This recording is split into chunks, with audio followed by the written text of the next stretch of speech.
사랑하는 성도 여러분, 영혼이 잘 되어 범사가 잘 되고 강건하시기를 주 예수님의 이름으로 축원합니다. 오늘은 레위기 1장 1절로 9절에 나타내신 하나님의 뜻을 전하고자 합니다. 먼저 사도행전 28장 23절에 바울이 아침부터 저녁까지 강론하여 하나님의 나라를 증언하고 모세의 율법과 선지자의 말을 가지고 예수에 대하여 권하더라. 이 말씀에서 우리는 사도 바울이 하나님 나라에 관한 설명과 예수 복음을 전하는 방법으로 모세의 율법과 선지자의 말을 사용하여 권했다는 사실을 알 수 있습니다. 사도 바울이 어떻게 한 것인지 제가 레위기 1장 1절로 9절의 번제에 관한 모세의 율법을 가지고 예를 보여 설명하고자 합니다. 레위기 1장 1절로 9절의 문자적 의미는 짐승을 잡아서 불로 태우는 방법으로 하나님께 제사하는 것에 관한 규례일 뿐 별다른 의미가 없어 보입니다. 그런데 사도 바울은 이 말씀으로 하나님 나라를 증언하고 예수에 관해 전하며 구주로 영접하도록 권면하였습니다. 그러므로 사도 바울은 모세의 율법을 문자적으로 해석한 것이 아니라 진리의 빛을 볼 수 있도록 영적으로 해석한 것입니다. 사실 레위기는 죄를 지은 사람이 하나님께 속죄를 위한 제사와 같은 종교 의식을 기록한 모세의 율법입니다. 그리고 사도 바울이 권면하는 것은 죄인을 구속하신 예수 그리스도와 구속받은 하나님 백성이 사는 하나님 나라에 관한 설명입니다. 이 둘 사이에 상호 연관성을 설명하며 예수를 구주로 영접하고 하나님의 법을 지키며 하나님을 경배하며 살도록 권면하는 것을 볼 수 있습니다. 일반적으로 경배라는 말은 종교의식이나 예배와 같은 어떤 경건한 의식을 생각나게 합니다. 그러나 성경적 의미의 경배는 하나님을 나의 왕으로 모시고 왕이신 하나님과 교통하며 하나님의 뜻에 순종하며 사는 것, 그것이 경배입니다. 그와 같은 경배의 결과로 일상생활에서 하나님의 거룩하신 성품, 곧 자비롭고 은혜롭고 노하기를 더디하고 사랑이 풍성하고 신실한 성품이 나타나는 사람으로 변하는 것입니다. 더 쉽게 설명하면 만일 세상에 살던 사람이 예수님을 구주로 영접하고 신앙생활을 하자 그의 성품이 하나님의 성품, 자비롭고 은혜롭고 노하기를 더디하고 사랑이 풍성하고 신실한 성품을 닮아가는 사람으로 변한다면 그는 하나님을 경배하는 사람입니다. 그것이 바로 사도 바울이 권면하는 실제 내용입니다.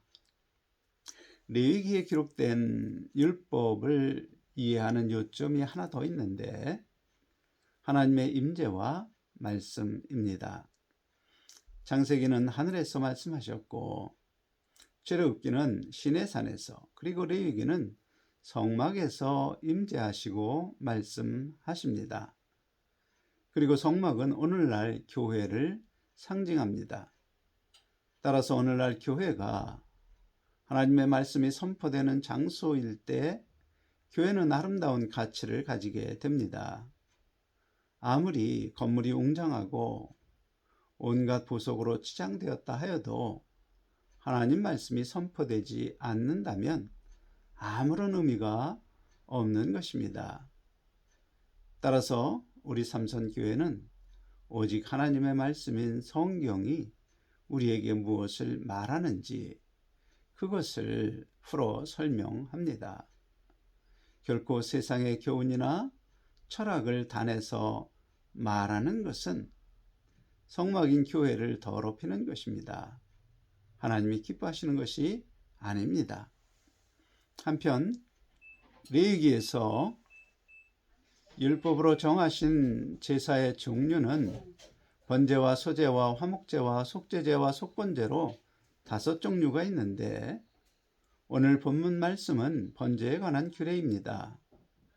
본문에서 번제는 여호와 하나님께서 기쁘시게 받는 예물이라 말하고 그 예물은 여호와 하나님 앞에 향기로운 향기가 됩니다.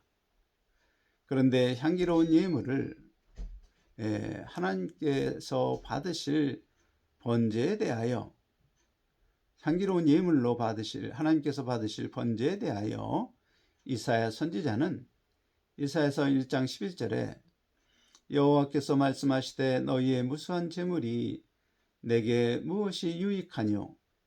나는 순양의 번제와 살진 짐승의 기름에 배불렀고 나는 숫송아지나 어린 양이나 수염소의 피에 기뻐하지 아니하노라. 너희가 내 앞에 보이러 나오니 이것을 누가 너희에게 요구하였느냐? 내 마당만 밟을 뿐이니라 라고 하나님의 뜻을 알려줍니다. 이 말씀에서 이스라엘 백성들이 분명히 율법의 문자적 의미를 따라 하나님께 번제를 드렸는데 그들이 드린 번제에 관하여 이것을 누가 너희에게 요구하였느냐? 내 마당만 밟을 뿐이니라 라고 하나님께서 평가하십니다. 그러므로 번제를 통하여 하나님이 나타내신 뜻은 결코 문자적 의미의 번제가 아닙니다. 그리고 바울이 설명한 번제 역시 문자적 의미가 아님이 분명합니다.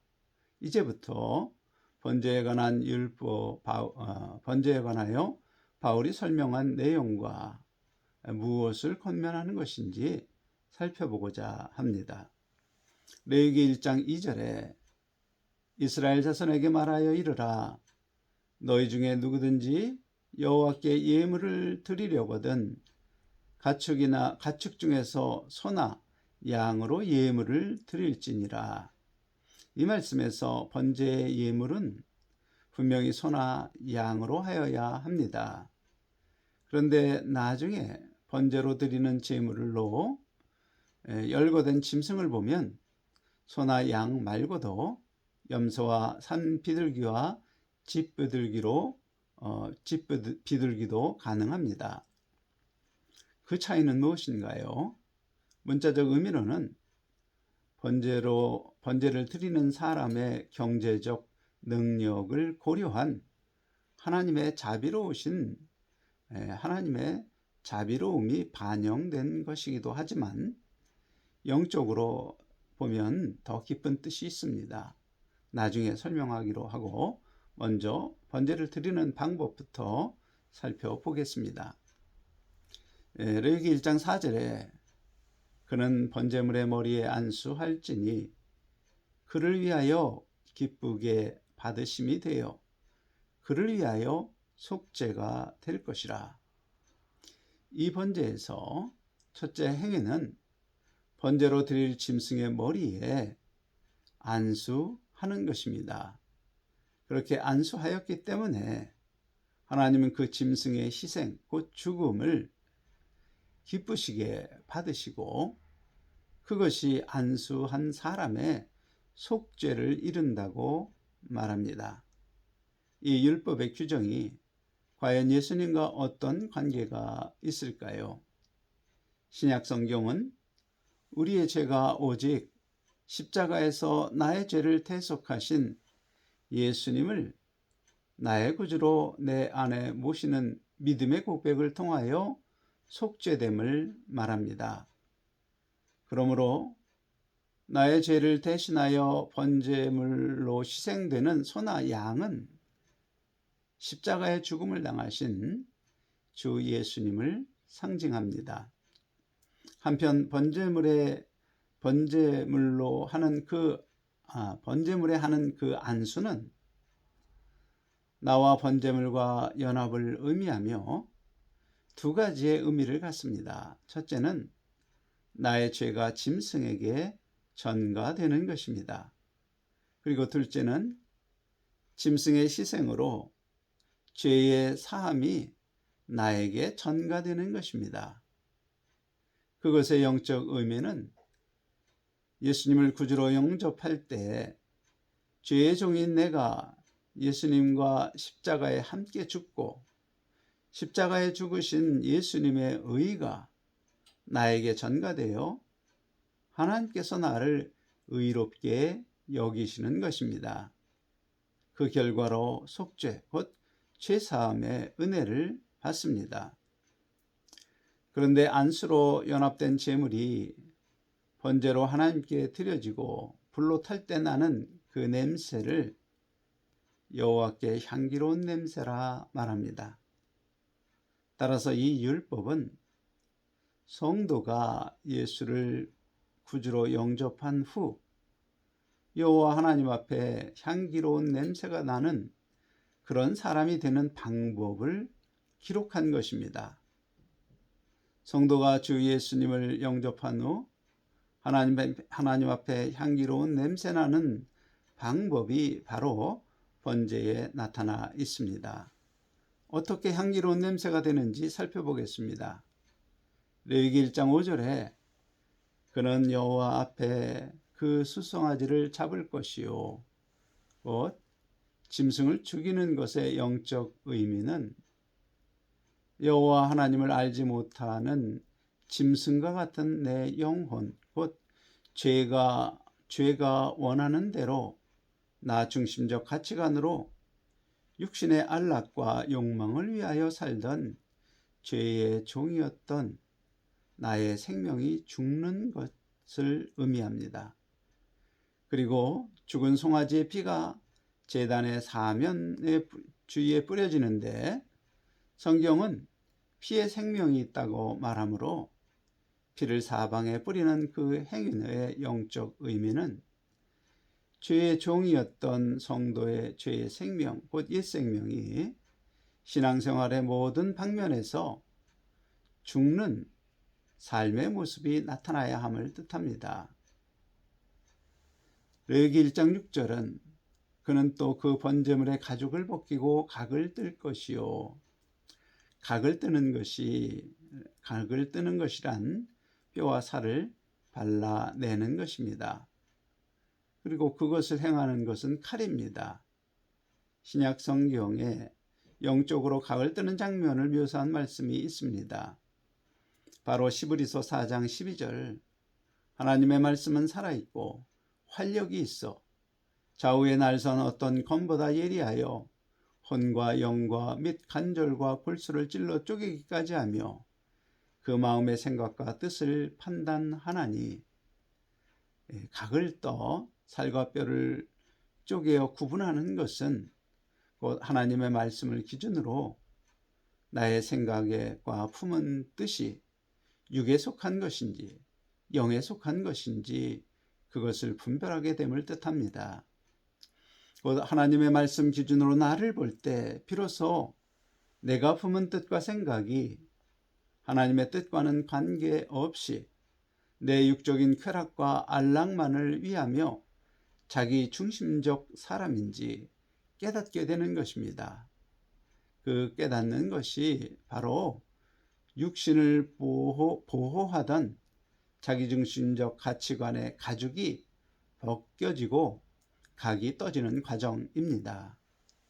레위기 1장 7절로 8절 제사장 아론의 자손들은 제단 위에 불을 붙이고 불 위에 나무를 벌려놓고 그 뜬 각과 머리와 기름을 제단 위에 불 위에 있는 나무에 벌려놓을 것이며 이 말씀에서 불타는 나무 위에 올려놓는 것은 바로 칼로 찔러 쪼개진 그 각든 것과 머리 그리고 기름입니다. 그것들의 영적 의미는 각을 뜬 것은 바로 성도의 생활에서 성령의 검인 하나님의 말씀을 기준으로 죄임을 분명히 알게 된 나의 육신적인 생각과 습관입니다.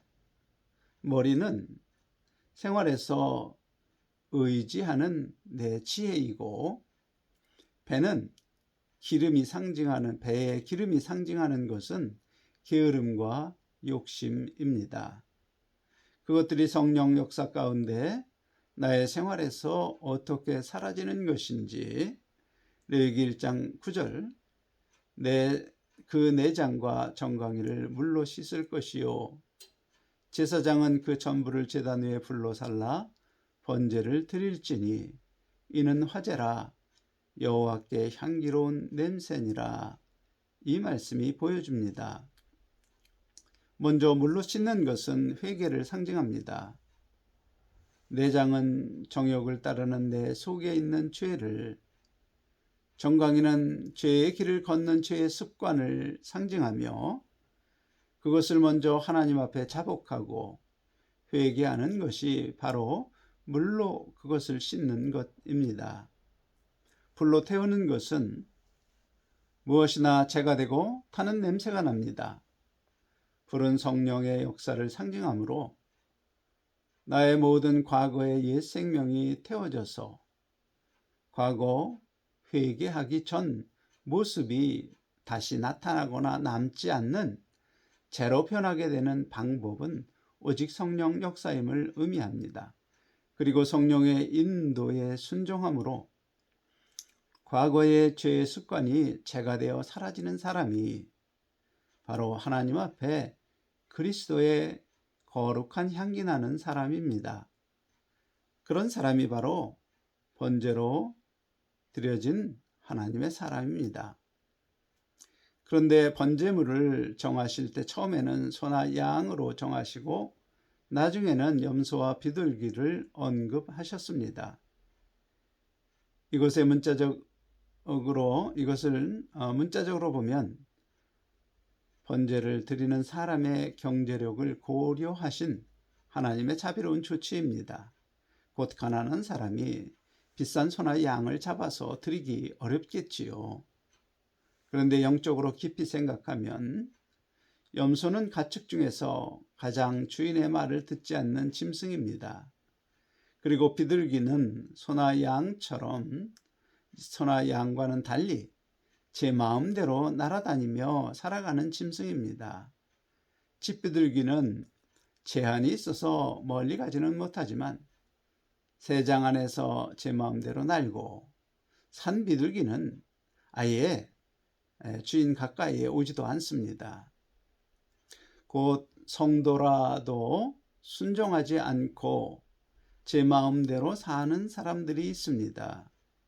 염소처럼 주인의 말을 듣지 않고 거역하는 성도, 비둘기처럼 외적인 제한이 있어서 억지로 주인 곁에 있는 성도도 있고, 산 비둘기처럼 교회는 나와도 주님을 주인으로 인정하지 않는 성도도 있습니다.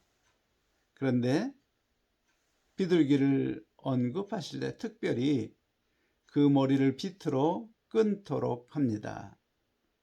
성도가 성도인지 세상 사람인지 구분이 되지 않고 하나님의 말씀과 상관없이 자기 지혜로 충만한 사람들, 비둘기와 같은 그런 사람이 하나님 앞에 향기로운 사람이 되려면 반드시 그의 머리가 상징하는 자기 지혜로 판단하는 그것이 사라지고 하나님 말씀 기준으로 판단하는 사람이 됨을 의미합니다. 그러므로 스스로 자기를 의롭고 선하게 여기며 지혜롭게 여기는 자기 지혜가 끊어져야 하는 것입니다. 사실 제가 큰 감동을 받은 것은 그런 염소나 비둘기도 번제물로 받으시고 향기로운 냄새라 말씀하시는 자비로운 하나님입니다. 사람 같으면 자식이라도 평생 말을 듣지 않고 거역하며 살면 기쁘게 받아들이지 못합니다. 그러나 하나님은 우리가 평생 염소처럼 거역하고 비둘기처럼 마음대로 세상을 살며 방탕했어도 번제로 드려지면 기쁘시게 받으시는 것입니다. 곧 집비둘기는 예수님을 영접했었지만 예배도 제대로 드리지 않고 주일이면 놀러 다니고 세상 일 먼저 보고 등등 교회를 떠난 사람들. 산비둘기는 교회를 다녀도 세상의 미신처럼 하나님을 자기를 위하여 믿고 다니는 사람들. 아무리 집비둘기요 산비둘기라도 그 머리가 비틀어 끊어져서 번제로 드려지면 하나님이 기쁘시게 받으시는 것입니다. 곧 내 생각이 죽고 내가 죄인인 것을 인정하고 나를 구원하신 이는 오직 예수 그리스도이신 것을 믿고 받아들이고 그 믿음으로 주의 말씀을 따라 행하면 이제 하나님은 그리스도의 향기가 나는 사람으로 인정하시고 받아주시는 것입니다. 그리고 부활하여 영원한 천국에 참여하는 자로 인정하시겠다는 하나님의 뜻을 이 번제의 규례에 담아 놓으셨습니다. 사랑하는 성도 여러분, 여러분이 세례를 받은 후 과연 어떠한 모습이었는지 생각해 보시기 바랍니다. 과연 나의 모습은 소나 양처럼 주인에게 충성했었는지, 아니면 염소처럼 주인을 거역했던지, 집비둘기처럼 어머니가 교회에 다녀서 혹은 엄마의 등살에 억지로 교회를 다니는지, 혹은 산비둘기처럼 모이가 있을 때만 교회에 나오는 존재였는지, 나의 모습이 어떠하든 번제의 규례를 정하신 하나님의 뜻은 스스로 죄가 원하는 대로 행하던 죄의 종임을 인정하고 그 죄를 깨끗하게 하시려 십자가에서 내가 받을 형벌을 대신 받으신 예수님을 나의 구주로 영접하고 성령 하나님이 내 양심에 기록된 하나님의 말씀을 생각나게 하실 때마다 순종하여 과거의 나 중심의 가치관으로 내 욕심을 따라 살던 그 삶의 모습이 하나님의 거룩하신 성품이 나타나는 사람으로 변하면 하나님은 그리스도의 향기 나는 성도로서 부활하여 영생하는 은혜를 베푸시겠다는 그 약속을 우리에게 주신 것입니다. 그것이 바로 번제입니다. 이 번제의 율법에 나타내신 하나님의 뜻을 깨닫고 예수님을 구주로 영접하여 영광의 부활에 들어가시는 성도 여러분이 되시기를 주 예수님의 이름으로 간절히 축원합니다. 아멘.